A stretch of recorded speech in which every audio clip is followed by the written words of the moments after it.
I am an absolute wreck, countless consultations, too many tests to count, 5 rounds of EF, months of crying myself to sleep, and now the only source of happiness in my life is gone. The past year has been really difficult to me. Last July, my mother passed away, and it had been her dream to see me. Her only daughter ripe with children, and I am devastated that she didn't get to experience that. To add to that, in November I was laid off, and now the consequences of that have been coming to a head because husband and I can no longer afford another round of IF. We can barely afford my appointments. My husband and I had been dreaming of the good life, 2 kids, a dog, and a pretty little house in the country. All of that came crashing down 2 days ago. He had just arrived home from work, and I greeted him with a smile and came towards him with the expectation of a kiss, and he walked right past me. When I turned around and asked him what was wrong, he looked at me somberly and told me to sit down. As I sat, I could feel my heart sinking in my chest, although I didn't know why. He placed a couple pieces of paper on the table and slid them towards me and buried his head into his hands and let out what sounded like a quiet sob. I looked down, shaking, and saw that he was serving me divorce papers. I have memories of him telling me that he loved me, and he was so sorry, but that he had been miserable, and if I wasn't able to have a child, he couldn't stay with me. He told me that Senna was the monster and that he couldn't shake his biological imperative anymore. We'd both agreed early on that if we couldn't have children, we wouldn't adopt, because we wanted biological children. Please don't judge us.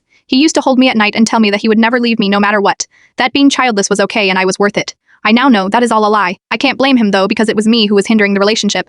I am the broken one. His sister and best friend came over yesterday to help him pack up his things, and I just laid in my bed and sobbed the entire time. He has rented an apartment on the other side of town and has agreed to pay for our home for the next 4 months until I can find another job and we can sell the house. I am devastated. I've not left my bed since the night he left. I haven't eaten anything. I feel like I've already died. What do I do, Reddit? I haven't had the courage to tell any of my friends or family yet because I am already shamed by them for being infertile. How could he do this to me? My life is over.